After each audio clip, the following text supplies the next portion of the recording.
هل تعلم أنا العبد الفقير الذي أتكلم اعتقلت 3 مرات وذكرت لكم ذلك وحرقوا لحيتي؟ هل تعلم أن زوجتي أخرجناها من تحت الأنقاض بعد أن قصف منزلنا؟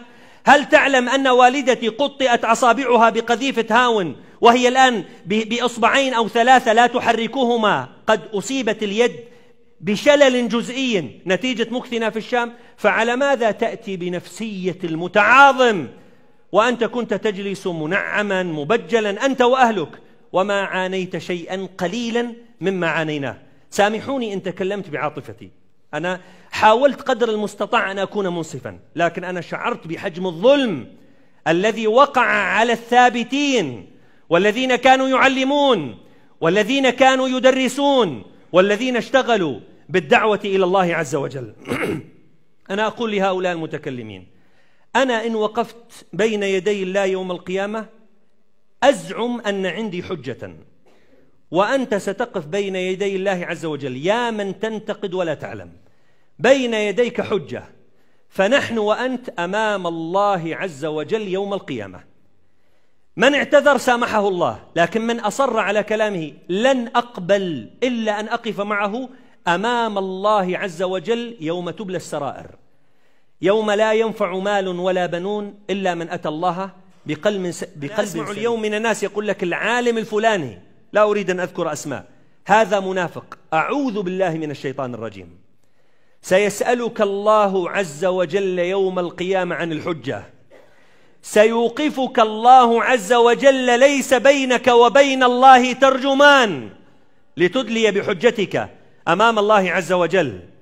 نحن عشنا يا أيها الإخوة في دمشق، مشايخنا لهم فضل علينا، إن كان في دمشق بقية من إسلام فهي في صحيفة هؤلاء العلماء الذين عاشوا معكم ما يزيد على 10 سنوات التي عشناها سابقا، يعلمون ويدعون إلى الله عز وجل. ورحم الله الإمام أحمد رحمة واسعة، والله لا أقولها طمعا في منبر، أقسم بالله العظيم لا أحب أن أخطب الجمعة، وهذا أقسمت لكم وأنا مسؤول عن قسمي أمام الله، لكن أقول كلمة لعل البعض ينتفع فيها، فلا نستطيل على علمائنا الذين لهم فضيلة علينا. والله لو أعطيت فتوى شرعية أن أتوقف عن الخطبة لتوقفت، هذا أريح لي وأبعد عن الأذية، لكن يشيب الرأس عندما نسمع أناسا عاشوا خارج سوريا جاءوا اليوم حكاما على العلماء أولا وعلى بقية الناس ثانيا. وإذا قلتم فاعدلوا. الإمام أحمد رحمه الله تعالى يقول: ما أحسن أثر العلماء في الناس وما أسوأ أثر الناس في العلماء، يعلمونكم، يصححون عقائدكم، يجلسون في عقود قرانكم، يشهدون جنائزكم، يعظونكم وينصحونكم، ولم يأخذوا منكم جزاء ولا شكورا. ثم يأتي من كان خارج بلدنا، سامحوني البعض ولا أقول الكل، البعض ممن جاء من خارج سوريا دخل إلى دمشق بنفسية صلاح الدين الأيوبي. أما هؤلاء الجالسون كسالى مظلمون ظالمون منافقون. أين الميزان يا أيها الإخوة؟ أين الميزان الذي سيسألنا الله عنه وهو ميزان العدل؟ وإذا قلتم فاعدلوا ولو كان ذا قربى. وأسمع كلاما حقيقة فيه مأساة، لكن لا تسمحوا يا أيها الإخوة، وأنا مسؤول أمام الله، لا تسمحوا لأحد أن ينال من عمامة. رحم الله أحد العلماء كان يقول: لو رأيت العمامة على عصا احترم العصا بسبب العمامة. أما أن يتجاوز الحد فنرى أناسا عاديين يحكمون على ما في سرائر العلماء وعلى ما في قلوب المصلحين والصالحين فضلا عن بقية المسلمين، فهذا أمر لا يمكن أن نقبل به بشكل من الأشكال. تريد المنبر خذ المنبر، تريد المحراب خذ المحراب، لكن نحن بفضل الله سبحانه وتعالى تبع لمشايخنا الذين ثبتوا الإسلام في دمشق في الآونة التي ذهبت أخيرا. نعم، وهذه فكرة ينبغي أن توضع في أذهان البعض، ليست معممة على الكل. تكلم معي في الأسبوع الأول حتى لا نعمم القضية الشيخ بلال ابن الشيخ أسامة الرفاعي حفظه الله، بعد سقوط النظام ب3 أيام أنا ماش في الطريق لم يدر بيني وبينه والله أي مكالمة، أنا لا أعرفه، لم يقدر الله عز وجل لي أن أجتمع به لا قبل ما حدث في سوريا ولا إلى هذه الأثناء، لأنهم كانوا في تركيا. كلمني هاتفا. طبعا شيء طبيعي جدا يا أيها الإخوة أن يرتاح الإنسان للمديح وأن يتأذى باللذع والذم، طبيعي، لكن ليس من الطبيعي أن يكون الذم لا في محله والمدح لا في محله. قال لي الشيخ بلال حفظه الله، قال أنا ما تكلمت معك سابقا، أنا اسمي بلال ابن الشيخ أسامة الرفاعي. قلت له أنعم وأكرم، حياك الله وبياك.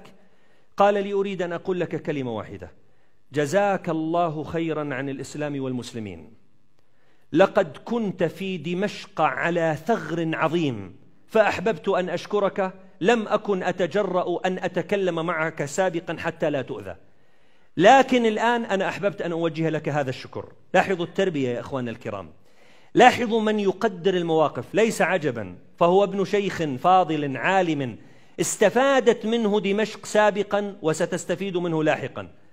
أما هناك من يأتي ويقول لي هناك شخص يحقق على باب المسجد يظنني خائفا منه، قال لي أنت كنت تدعي للسيد الرئيس صحيح؟ قلت له أتحداك تحديا أني دعوت له مرة على المنبر وأنتم تحضرون وأنتم تشهدون، أتحداك تحديا، لكن هب لو أنني دعوت، من نصبك حكما علي؟ من جعلك حكما علي؟ لا نقبل بأي شكل من الأشكال أن تأتي بهذه النفسية المتعاظمة لتنصب نفسك حكما. هذا المسجد والمساجد، أنا أتكلم عن طالب، أنا طالب من طلاب علماء دمشق، طالب ولست عالما، طالب من طلاب علماء دمشق، بفضل الله سبحانه وتعالى الدروس التي صورت في هذا المسجد والله يعلم كم كنا نعاني حتى نخرج هذه الدروس، انتشرت في مشارق الأرض وفي مغاربها، وكذلك مشايخنا وعلماؤنا في دمشق. فلا يمكن أن يتحد الصف إذا جئت بهذه النفسية. أنا الذي أزعجني أنهم لم يحكموا على غير المسلمين.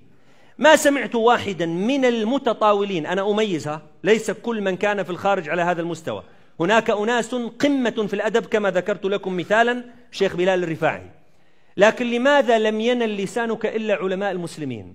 لماذا ما سمعناك تقول من وقف مع النظام من النصارى سوف نحاسبه؟ سكيننا ينهش فينا، وليس الذئب يأكل لحم ذئب ويأكل بعضنا بعضا عيانا.